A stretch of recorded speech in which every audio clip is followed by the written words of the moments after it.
Captura Comunicaciones presenta En Simple.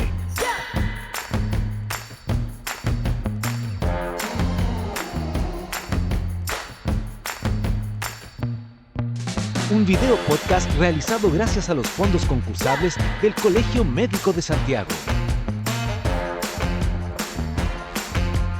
Bienvenidos a un séptimo capítulo de la segunda temporada del podcast En Simple, un podcast que habla de temas de envejecimiento en un lenguaje cercano, fácil, sencillo, para las personas mayores y su familia. Agradecemos a los fondos concursables del Colegio Médico de Santiago, quienes financian esta iniciativa y han sido fundamentales en toda esta primera y segunda temporada ya. Estoy aquí con la doctora Wanda Fernández, presidenta del capítulo de los médicos y médicas mayores del Regional Santiago.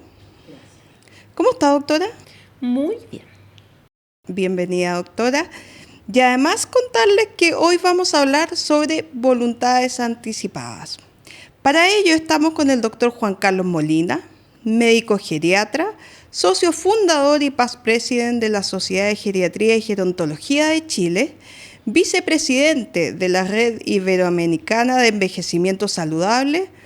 Doctor Juan Carlos Molina, bienvenido. Muchas gracias, un honor y espero estar a la altura de esta gran iniciativa. Cuéntanos un poco más de ti, ¿cómo llegaste al tema de las personas mayores? Fundamentalmente fui un hijo tardío, mi hermano del medio tiene 14 años de diferencia conmigo y mi hermano mayor 16. Por lo tanto, yo tuve 3 papás, mis 2 hermanos y mi papá. Y mi alza en la vida coincidió con alguna decadencia, la de mi padre y mi madre. Y mis abuelos fueron súper importantes para mí, entonces tengo una visión de la vejez, de la tercera edad, de una visión positiva, cercana. Y después quería ser médico y en cierta manera quería ayudar a otras personas mayores, quería ser geriatra y no existía la geriatría.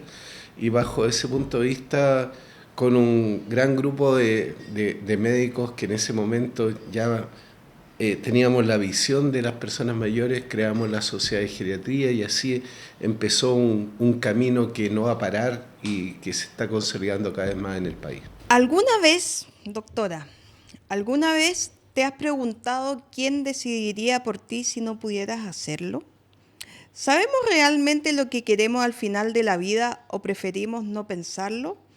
Bueno, estas preguntas un poco reflejan lo que podría ser una voluntad anticipada. Y voluntades anticipadas son todas aquellas preferencias sobre los cuidados y tratamientos médicos y no médicos que deseamos recibir para que se cumplan en el momento en que no tengamos capacidad para poder expresarlas por nosotros mismos, ya sea porque estamos con algún grado de deterioro o simplemente ya llega el minuto de nuestra muerte. Yo estuve leyendo, de acuerdo al sexto estudio de los chilenos y la muerte de la Universidad Central, 1 de cada 4 chilenos señala que conversa sobre la muerte. 1 de cada 4 que conversa sobre la muerte y la mitad ha pensado o ha comunicado a sus familiares cómo quisiera ser sepultado. Entonces uno se plantea, no es un tema que sea muy visible. Yo no sé si en otros países es más abierto, pero me da la sensación de que aquí en Chile se conversa poco y nada sobre la muerte o lo que uno desea en ese periodo de transición a morir.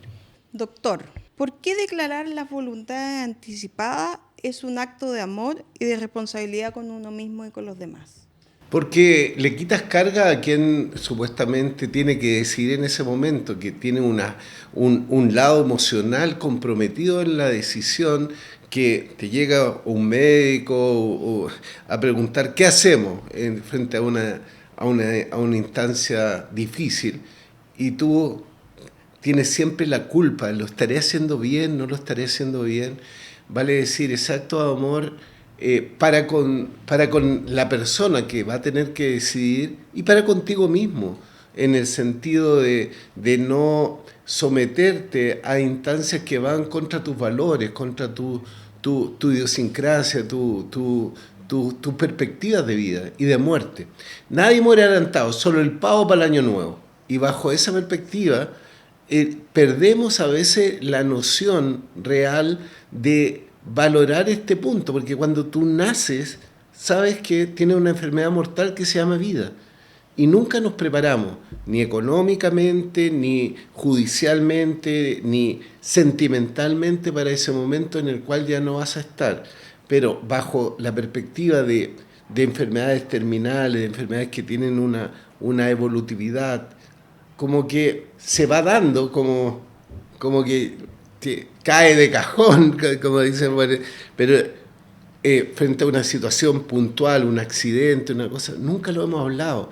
Entonces es súper importante quitarle esa carga al familiar en el sentido de no caer en el ensañamiento terapéutico, de tener claro tus directrices, incluso cuando ya estás muerto. Es decir, oye, quiero ir a un crematorio, quiero que me donen hasta mi último hueso, o quiero que mi ceniza la esparzan por tal lado, o quiero que no me conecten a un ventilador mecánico si mis probabilidades son bajas. Todo eso, generalmente cuando uno lo trata de conversar, la negación es una primera parte, y dice, no hablemos de este tema, nada que ver, es súper atingente y es un elemento de valorar la vida y la muerte en su real dimensión, que es parte de la comunicación que a veces no tenemos dentro de la familia.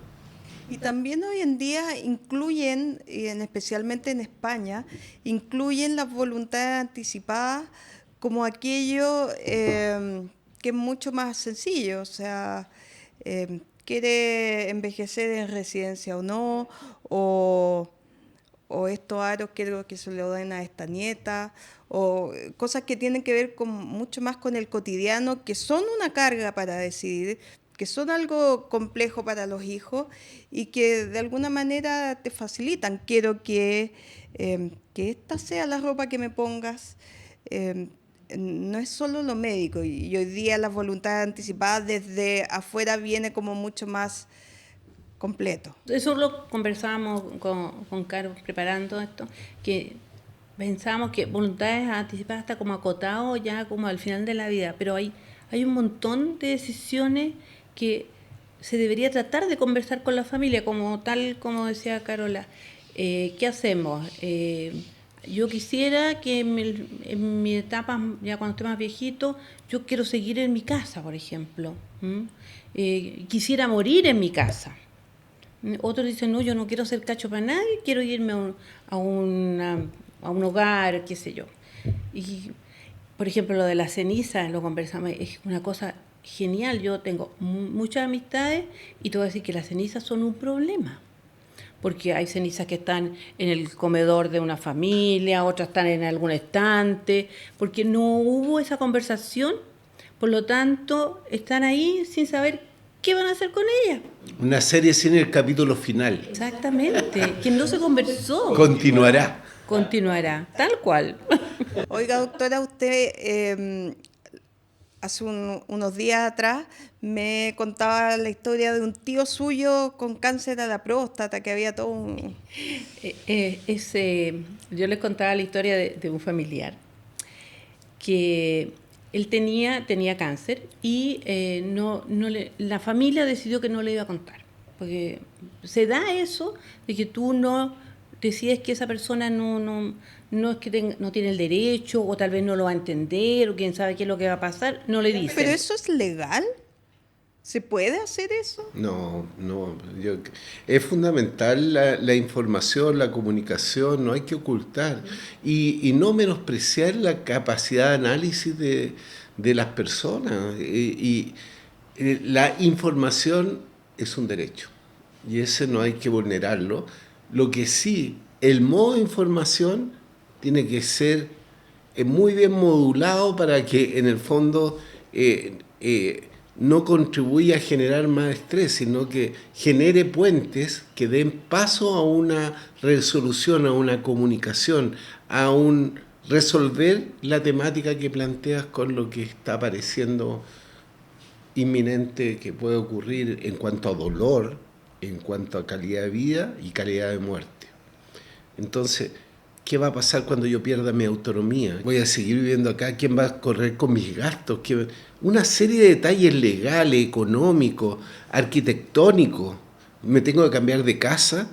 ¿Otros decidirán por mí? Muchas veces, como las plantas que tiene ahí atrás, que son tan lindas, que las trasplantas y no preparaste el terreno, se van a secar. O sea, y mueres en un lugar que no querías estar.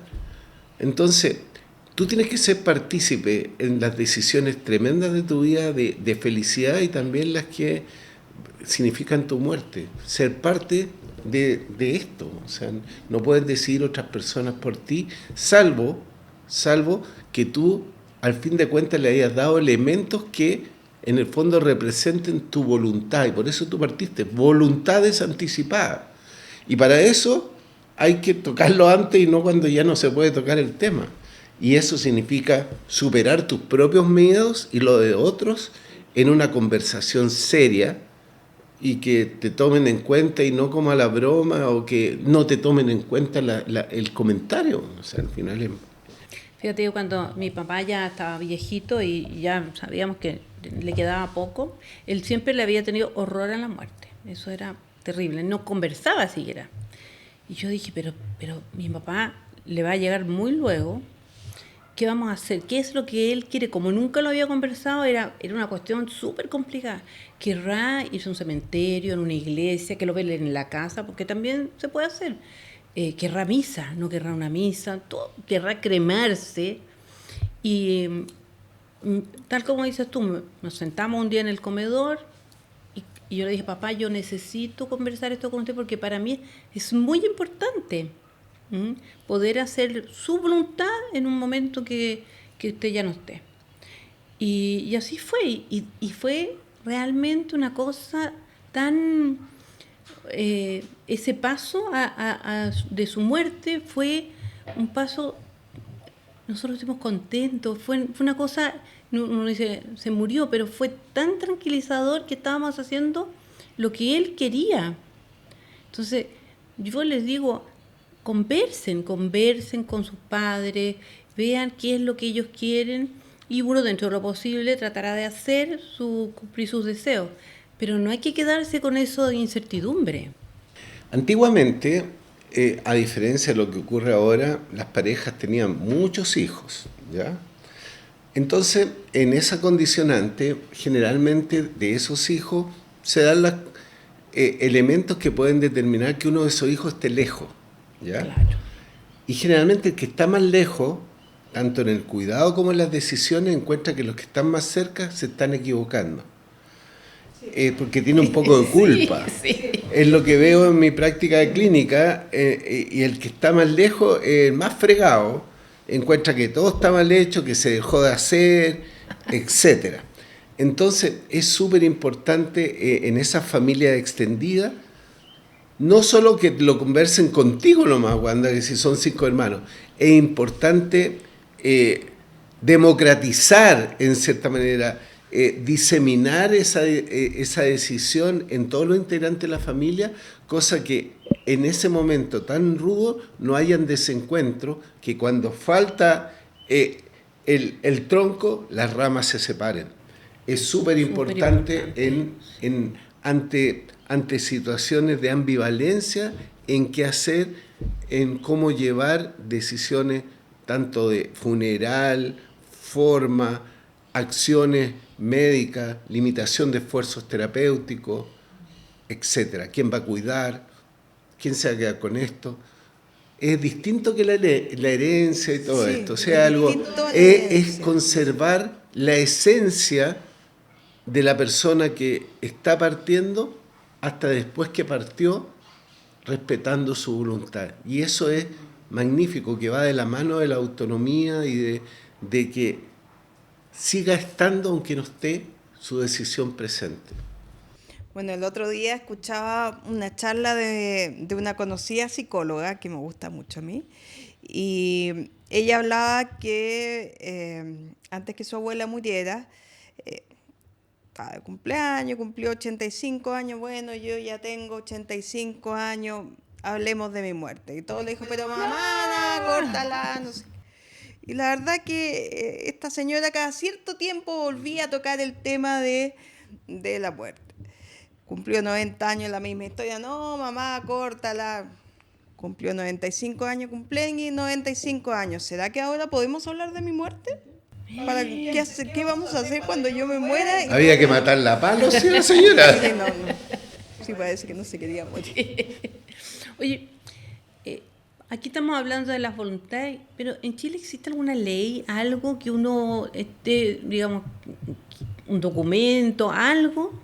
Porque yo entiendo que esto está muy asociado con el cuidados paliativos, pero... Hay como directrices, guías, pero una ley establecida frente al tema, no. Yo creo que la mejor ley es la comunicación y seguir los designios de quien quiere hacer su voluntad. Eso es fundamental.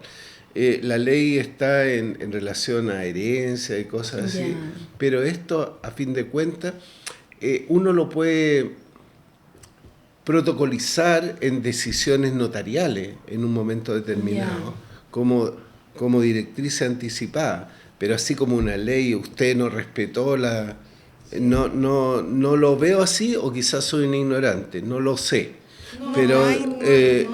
Pero creo que estamos en un momento que no todo tiene que ser ley, sino se trata de la convivencia. Bueno, y este podcast lo que busca es eso, o sea, que conversemos, que convivamos en forma simple. ¿Para qué tantas cosas? Y en ese contexto, a lo mejor con solo haber tocado esta temática vamos a abrir un momento de comunicación, porque no es de discusión, de comunicación para tocar esta temática. Y me acordaba de lo que estabas diciendo, y un poco anecdótico. Voy a acuñar un término que se llama la inmortalidad de lo no heredable. Señoras que no se mueren nunca, y tú decís, ¿cómo no se muere? Y están cuidando de un hijo con una discapacidad física o mental, que no quieren dejárselo, entre comillas, como un cacho a nadie más de la familia. Y tú dices, ¿cómo no se muere? Y ese sentido de vida, de vivir, aunque no sea buena calidad de vida, le hace no morirse nunca. La inmortalidad de lo no heredable. Y lo van a ver en la vida diaria, gente que se ve. Está ahí, muy mayor que no se va. Está y no pasa nunca. Y capaz que esa señora no tenga algo resuelto y llega a los 100, a los 105, y lo único que quiere es morirse, pero no se puede morir porque si se muere queda la escoba en la casa. Doctor, desde tu experiencia como geriatra, ¿qué cambia cuando una persona expresa su voluntad anticipada? Desacierto, no cumplir la voluntad, aplicar lo que muchas veces tenemos muy arraigado nosotros los médicos, lo estoy llevando a la familia, la creología, lo que uno cree. Y de repente la creología, especialmente muchas veces los diostores, llena los cementerios cruces, se equivocó, y ahí la importancia de la medicina basada en la evidencia, pero valorando la experiencia. En este caso en particular, no, yo creo que a mi papá le hubiera servido. No, nada que ver, yo hablé esto, yo creo que no. Y al final, al igual que el compra huevo, la decisión, la voluntad pasa de lo que cree cada uno de los hijos, y que muchas veces no ha habido comunicación con ninguno de ellos, y de repente hay otra persona que sabe lo que realmente quería esa persona, y que jerárquicamente no tiene pito que tocar y nadie la pesca, pero era la voluntad que había dicho esa señora que quería, o ese señor que quería al momento de su muerte, o cuando estuviera próximo a la muerte, lo que quería que se hiciera con ella y qué cosas no quería que se le hicieran. ¿Te fijas? Entonces, no es solo determinar ya una muerte consumada con el funeral, las cosas, sino el periodo previo en cuanto a acciones médicas. Y de repente el que sabe eso no está en un nivel jerárquico porque no se ha conversado. Es por eso que es tan importante la comunicación y abrirnos a hablar de noticias o situaciones difíciles. Porque personalmente yo también a veces le saco el cuerpo a algunas cosas. Eso es más fácil, la negación o el huir. Hablemoslo después, como la señora cada 5 años lo tocaba, Claro. es correr el sofá. Pero tiene que llegar un momento en el cual esa instancia sea como, así como un rito, así como el bautizo, el matrimonio, la postura argolla, la preparación para la partida. A lo mejor asumir que es parte de la vida nuestra muerte y valorarla de una manera distinta, no tan trágica, y las consecuencias que puede traer el no comunicarnos. Y en eso pasa por derribar mitos de la muerte. Por ejemplo, los mexicanos, cómo hacen el culto a la muerte. Esa es otra cultura. ¿No es cierto? ¿De qué manera hacerlo? ¿No es cierto? Y de repente vemos que también a lo mejor una negación a la muerte y a la cercanía de la muerte es decir, no, yo mejor pido truco o travesura. Y olvidarnos que está relacionado a la muerte, esa fecha. ¿Te fijas? Entonces, la negación es parte de acciones que nos pueden llevar a situaciones nefastas en la persona que está sufriendo. Ahora, ¿se puede realmente negar la muerte? Porque si bien para mí personalmente no es un tema fácil pensar el día cuando mi mamá no va a estar. ¿Lo has pensado en ti? Lo he pensado, ¿cómo así en mí? Que tú puedes morir. ¿Has pensado las cosas que te gustaría que ocurrieran? Sí, sí. O sea, ¿Lo has hablado con tus familiares? ¿Lo has No. hablado con tu mamá? ¿Lo has hablado? no es que ella se va a morir antes, eso está, también es una voluntad anticipada. Ella se va a morir antes que... pero no, yo no lo he hablado, pero sé cómo me gustaría envejecer y sé cómo quiere morir. Y también tengo medianamente claro cómo le gustaría a mi mamá ser cuidada en el caso que necesite cuidados. Ella es una mujer absolutamente autovalente. Tengo claro que ella, si tuviera alguna dependencia, le gustaría ser cuidada en casa. Tiene los recursos para hacerlo y es algo que se podría lograr. Ahora, también creo que cuando se llega a esta conversación con la familia, y bueno, si algún día yo la tengo con mi hijo y decirle, bueno, yo quiero envejecer, no sé, en senior suite, con todas las comodidades de la vida, pero si en realidad los hijos y yo no tenemos esos recursos, también hay que aterrizar como esta decisión de cómo quiero ser cuidada o cómo quiero terminar envejeciendo o cómo quiero morir.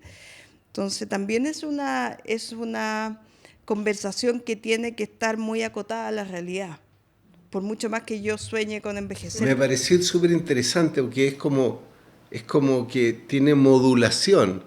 Claro. Yo que se me pasó la mano y fuimos al momento de partir. Ella lo llevó al momento de cuidar. Todo eso son voluntades y nos abre el horizonte de lo que tenemos que pensar y no solo en el día de mi muerte o el día cercano a mi muerte, sino cómo voy a vivir o sobrevivir hasta ese momento.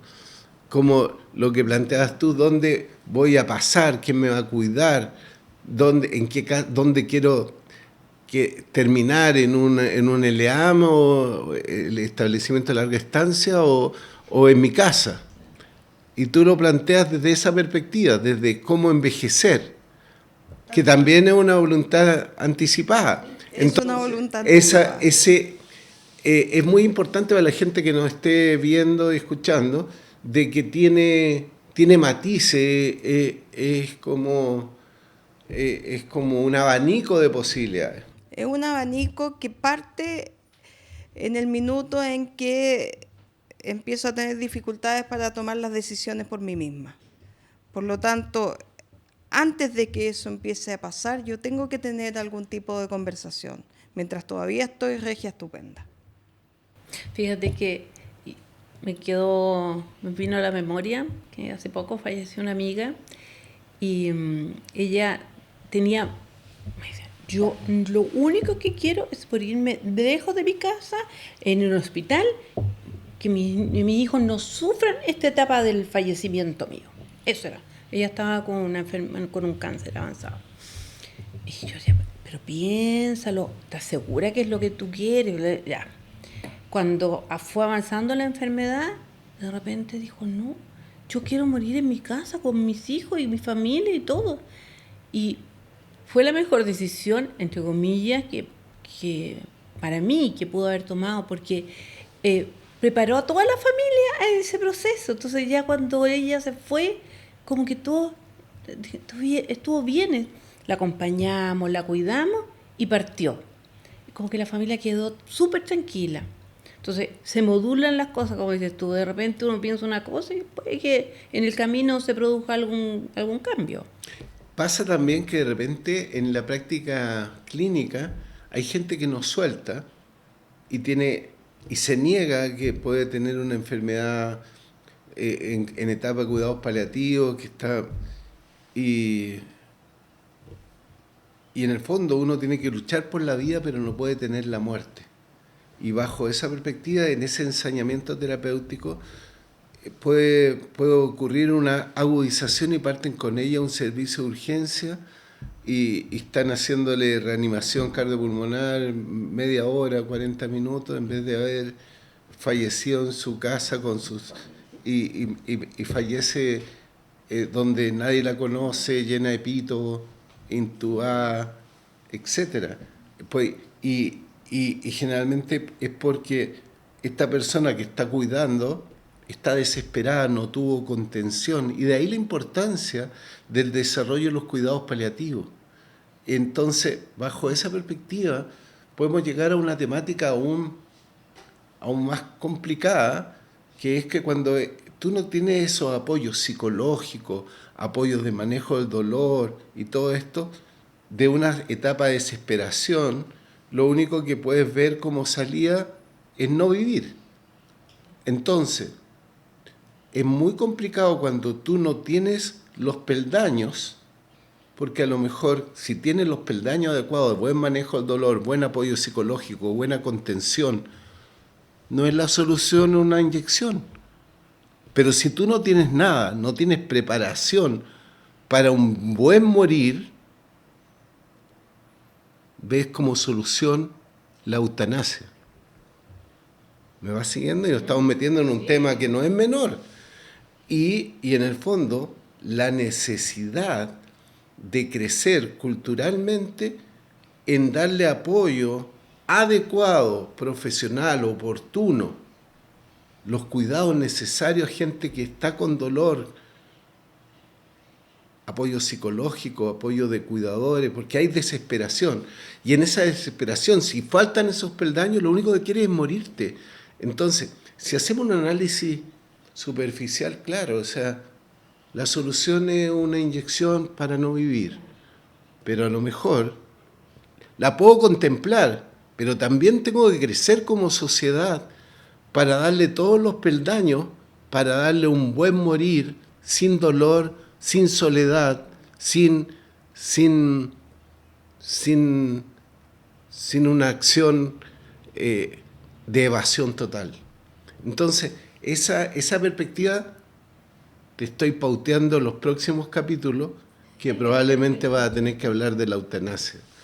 Y también es una directriz anticipada que en la medida Claro. que existan más elementos, va a tener que hablarse en un momento determinado en la familia.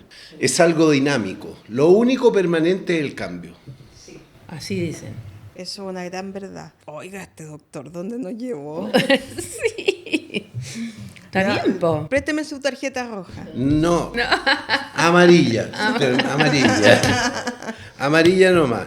No se me puede quedar ahí anonadada. Tenemos que seguir tocando esta temática, Sí. porque estamos dando puentes de comunicación para gente que afortunadamente no se ha visto en esta situación, pero se va a ver, irremediablemente se va a ver. Porque lo categórico es que los tres nos vamos a morir en algún momento. Esa es una realidad. Y bajo esa perspectiva tenemos que llegar a dar herramientas con nuestro podcast que signifique una decisión que mejore la calidad de vida y calidad de muerte de la persona que fue Sí. aconsejada gracias a este encuentro que tuvimos hoy día.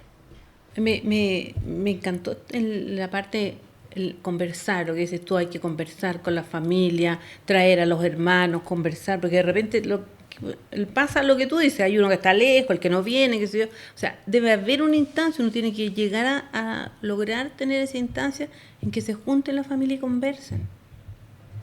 Yo tengo una duda para los dos. ¿Eh? Sí.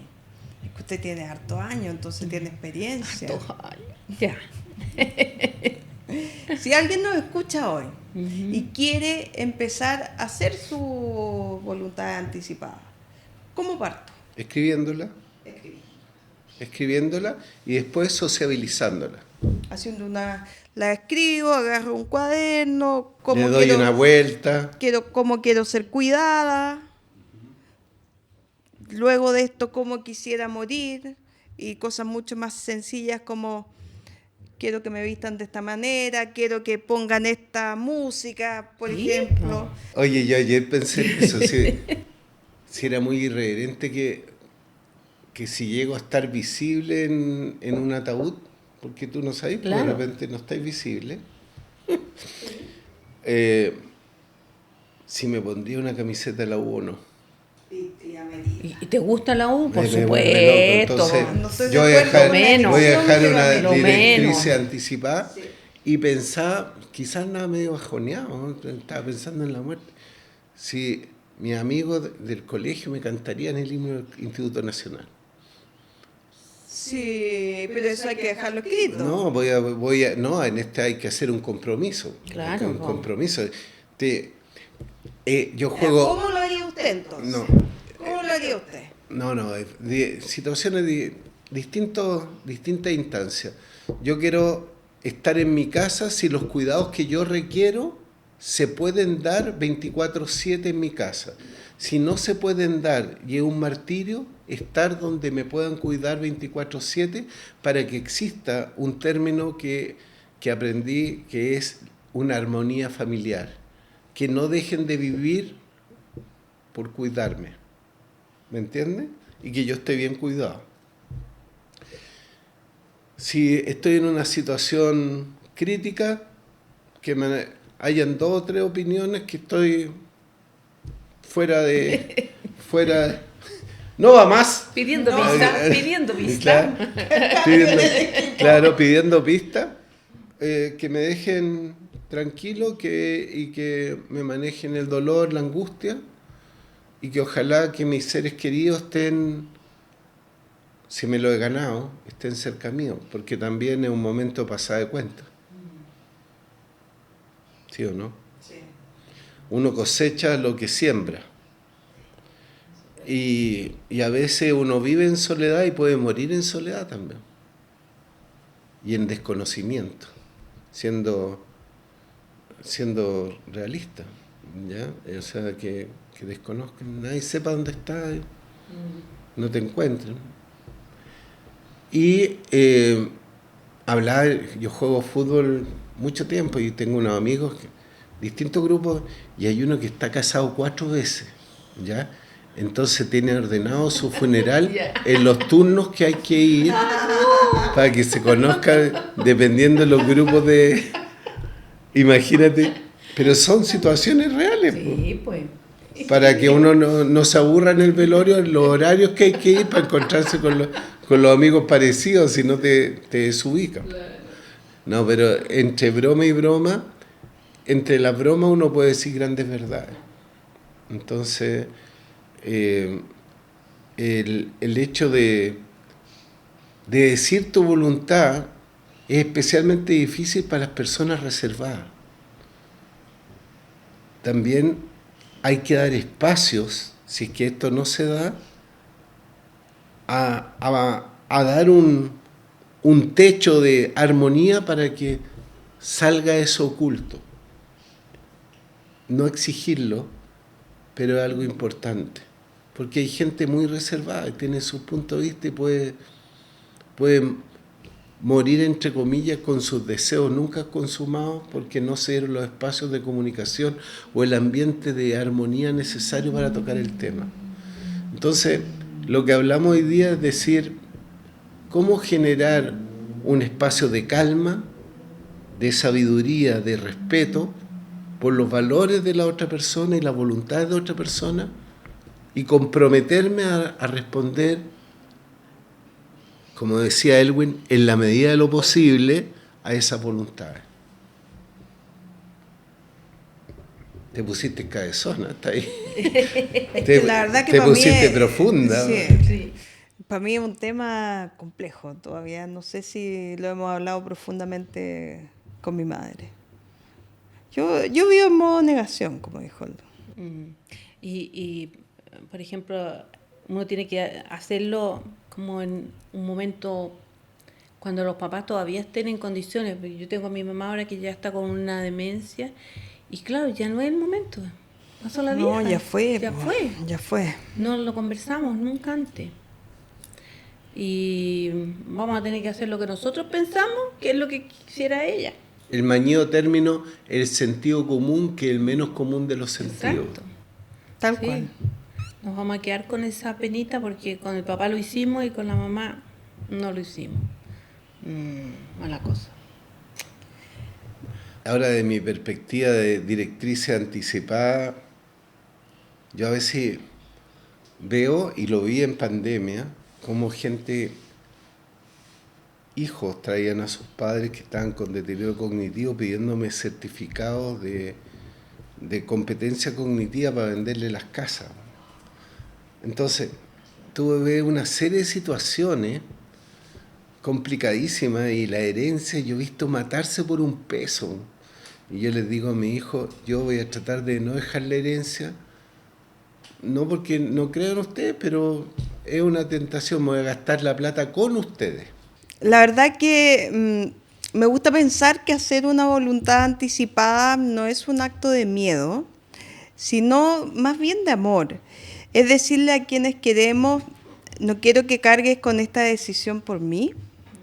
Lo importante es que en mi caso como hija, una tenga nociones claras de cómo quiere ser cuidada mi madre o cómo le gustaría morir, o las instrucciones claras como de la música y esto que parece tan sencillo, que no es tan sencillo elegir la ropa. Todo eso me parece que facilita el que yo pueda vivir la pena que estoy viviendo en ese minuto y pueda estar mucho más presente en lo que debo estar, más que estar preocupada del trámite pequeño. Que no es menor. Sí. De repente ahí también se pueden dar deseos de viaje, de ir a despedirse de alguien. Siempre quise hacer tal cosa, cumplir su sueño. Son actos de amor que salen de la comunicación. Bueno, el otro día vi un video que lo encontré muy chistoso, donde está en un funeral y... Yo también, el mismo, que del fondo salía la voz. Sí, hablando de un funeral donde el abuelo estaban todos sus nietos, pidió que por favor pusieran un audio, entonces empieza a salir La voz del fondo la voz de la tumba. del señor ahí. Oye, ¿qué pasó? Está oscuro, y golpeaba, sáquenme de aquí, la familia. Deben haber sabido uno o dos nietos que estaba haciendo esta tontera, y la familia de a poco se empezó a reír chistosísimo, y me parece que sí, que sería una buena manera de cerrar un proceso Es un fúnebre. paso, y eso yo creo que no lo entendemos también, que es algo que viene y que hay que tratar de darle una connotación de que es parte de la vida nomás. Yo pienso, bueno, mi especialidad era anatomía patológica, así que esto es muy relacionada con todo lo que era fallecimiento y la muerte. Me tocó bastante esa parte. Siempre he considerado que es un tema que hay que tratarlo, que se mantiene como ahí, no lo tratemos, y hay que hacerlo, y es es muy, o sea, a mí me llegaban, me acuerdo del caso de una señora que ella tenía a su hija que estaba muy enferma y siempre iba a hablar conmigo de su situación y yo le decía, usted tiene que hablar con la familia, como que aconsejar en esta etapa. Y hasta que falleció su hija y me llevó de regalo la tarjetita que hacen cuando las personas fallecen. Y además venía a contarme la situación de los nietos. Entonces, en un momento tan complicado como es la muerte, el poder aconsejar a el que tenía que mantenerse con sus nietos, que tenía que comunicarse. Yo decía, le toca a uno esto, qué importante poder conversar sobre las cosas que pasan, como dices tú, y de acuerdo a lo que uno ha vivido, poder en ese caso aconsejar. Pero hay que conversar de la muerte porque es muy importante. Tú sabes que yo estudié en la sede Occidente y tuve el privilegio de haber sido alumno del profesor Luis Strozzi. Y el doctor Strozzi nos hacía un ramo que creo que no estaba en las otras facultades de medicina, que era antropología. Nos hacía antropología. Y lo uno ahora, con el conocimiento que tengo del jefe de una unidad de críticos de mi clínica, que él habla de algo como tan propio, tan inherente que debe ser de nuestra profesión, pero que es humanizar la medicina. Y creo que en nuestra malla curricular debería tenerse en cuenta los aspectos no solo biológicos o de evitar la muerte, sino el sentido de la muerte, el impacto de la muerte, las decisiones frente a la muerte que nos den una visión mucho más amplia en esa etapa de la vida que somos inmortales, infértiles, infalibles, que es cuando estamos estudiando medicina. Entonces, es algo, mirando hacia atrás, que sería importante porque uno ha ido aprendiendo de esto con ensayo-error y va construyendo su realidad o su constructo de acuerdo a su experiencia. Entonces, mira qué valioso que desde la anatomía patológica, que uno lo pudiera ver como tan distante, tan poco cercano, estaba más cercano que nadie a la vida y a la muerte en su especialidad. ¿Te fijas? Entonces, y a lo mejor un paciente que tiene la instancia de atenderse con un médico intensivista, a lo mejor, que tenga este sentido, poder conversar en un momento determinado esta temática, o con los familiares, hace que cambie un poco el curso de vida y curso de muerte de esas personas. Bueno, llegamos a una parte del programa donde damos un consejo, un tip a quienes nos están escuchando. Doctora.